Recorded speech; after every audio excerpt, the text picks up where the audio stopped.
Welcome all to the next lecture. In this lecture, we are going to discuss about what is the difference between local data versus distributed data. We are also going to understand Hadoop, MapReduce and related fundamentals. And we are also going to look at some basic fundamentals of Apache Spark. To start with, let's understand what is the difference between local system and distributed system. So let's say you have one big file. Assume it is of 500 MB.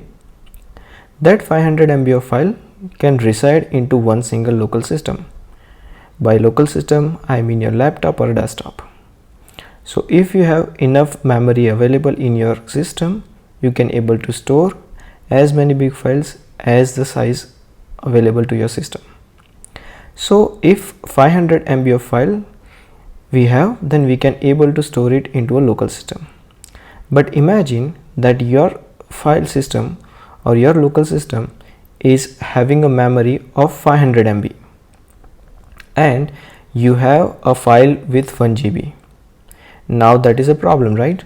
1 GB of file cannot store in a one single computer who contains memory of 500 MB.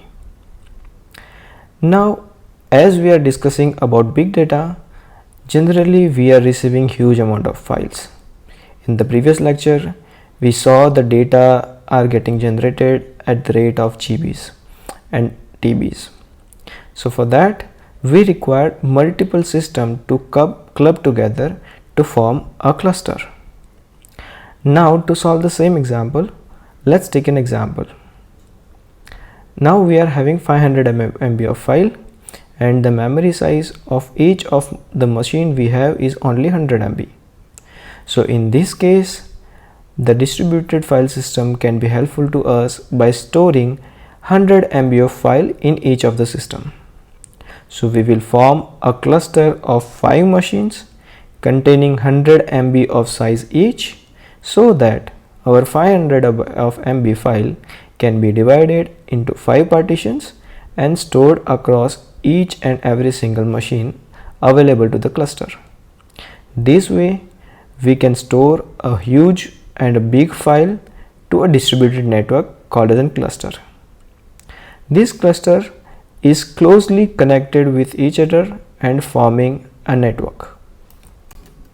This is the very simple fundamental of local data as well as the distributed data. Again, just to give you a definition, local data is something which resides to one single machine, whereas in distributed data is distributed across multiple machines which are closely connected to each other, forming a cluster. In big data, we are going to generally hear the term cluster. So hope you clear with the fundamental of what cluster is and how the distributed data resides to a cluster. Now let's understand what all problems we have with a local system. So local system has a limited compute power. It is slow processing, not able to handle and process huge amount of data, and if local machine crash, data is lost and there is no way to recover of possible data. So as each point describe themselves, local machine has a limited computer power. So they can only extend the processing power to the limit which memory they already have in terms of core and the RAM power. Also they are slow in processing a huge file because there is not much enough compute power available to it. It is not able to handle and process huge amount of data which is beyond the capacity of the compute power of that single machine. And yes, of course, if that machine crashes, your data is lost. There is no mechanism available to recover the data in any possible way. Now let's look at the benefit of distributed network. Distributed network holds more compute power to process large amount of data. It has more machines can be added on the go to the cluster to boost the performance. So as you require, you can add or remove the machines from the network cluster. Data can be replicated to multiple machines make the architecture fault tolerant, which will not stop processing of the data in case of single machine failure in the cluster.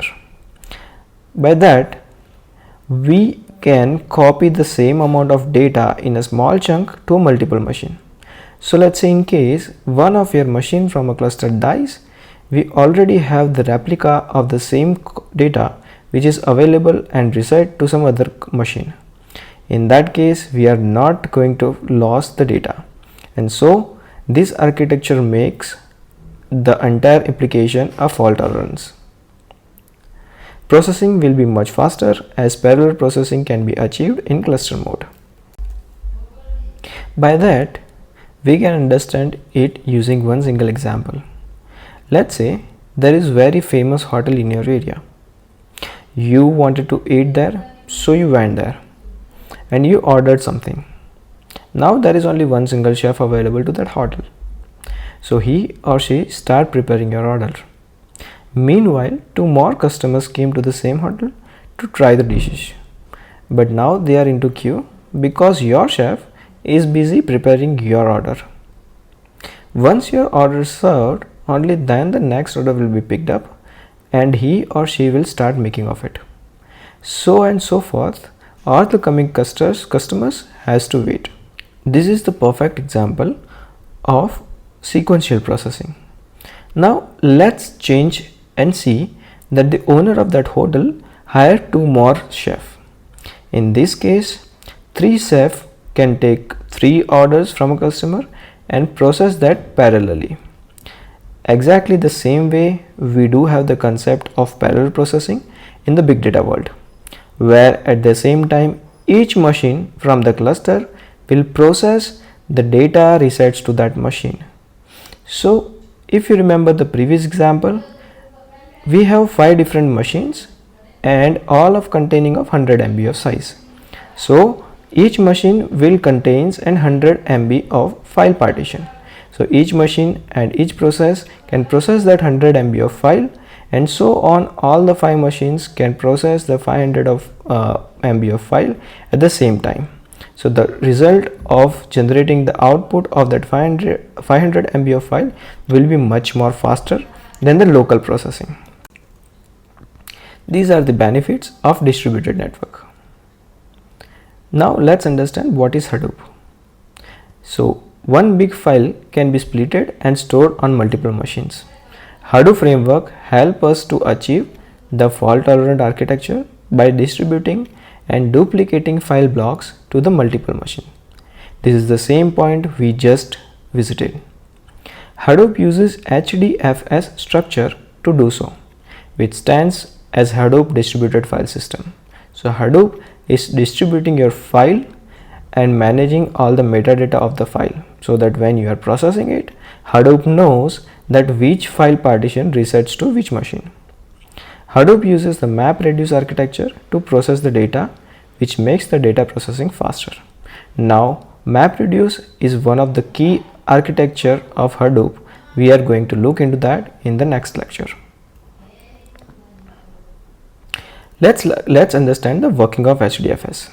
So as we went through the same example, let's say we are having multiple nodes.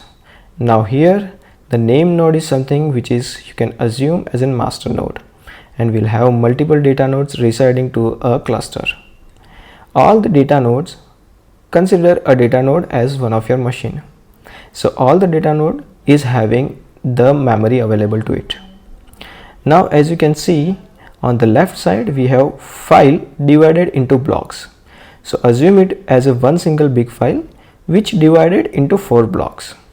Now Hadoop using the HDFS will store the blocks of this file onto multiple machines. So data node 1 has block 1, data node 2 has block 2, and data node 3 has block 3 and 4. According to the capacity of each machine, Hadoop will store the partition of the data. Now as you can see, the blocks 1 which resides into data node 1 is also replicated to data node 2, and the same way the block reside to data node 2 which is block 2 is replicated to data node 1. Same way 3 and 4 is reside to data node 2 as a replica. So in case any of the machine from your cluster goes down or crash, you do not have to worry, and HDFS will take care of the replica, and the replica is processed properly using the HDFS file system and the framework which you use to process the large amount of data. Hope you are very much clear with the storage, partition and the replication factor available to HDFS. If you still have any question, please write it down to the comment box and I will try to revert. Now let's try to understand the architecture of MapReduce. Now what is MapReduce? MapReduce is a programming model for writing applications that can process big data in parallel or multiple nodes. MapReduce provides analytical capabilities for analyzing huge volume of complex data. MapReduce has multiple stages.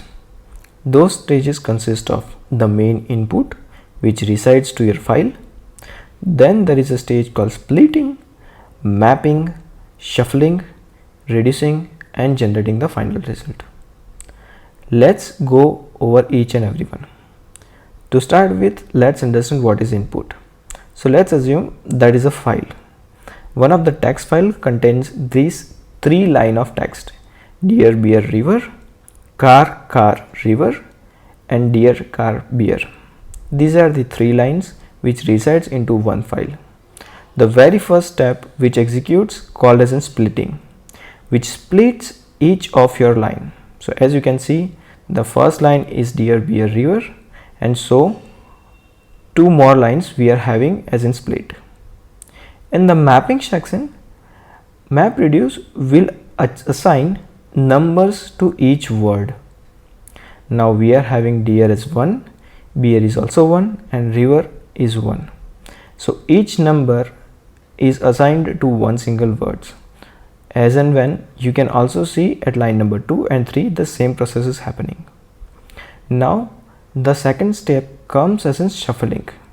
Now in this shuffle step, MapReduce tries to find out the similar words available to other partitions. As you can see, at the very first shuffle, it tries to cover the beer 1 from the very first partition and beer 1 again from the last partition.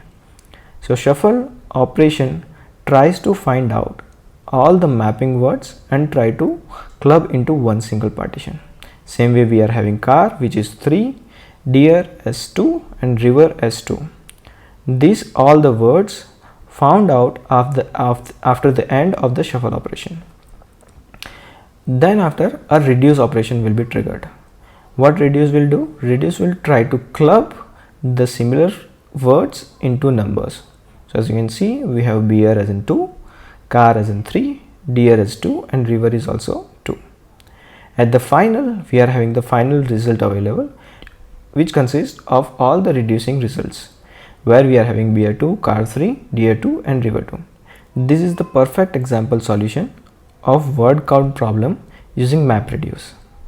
So by that, I hope you will understand the concept of MapReduce, and again, if you have any specific question, write it down to the comment box and I'll try to revert it. We will also have a very similar kind of an architecture available in Spark, and I will try to take you through that architecture as well. Behind the line, you will be definitely try to correlate that architecture with MapReduce architecture.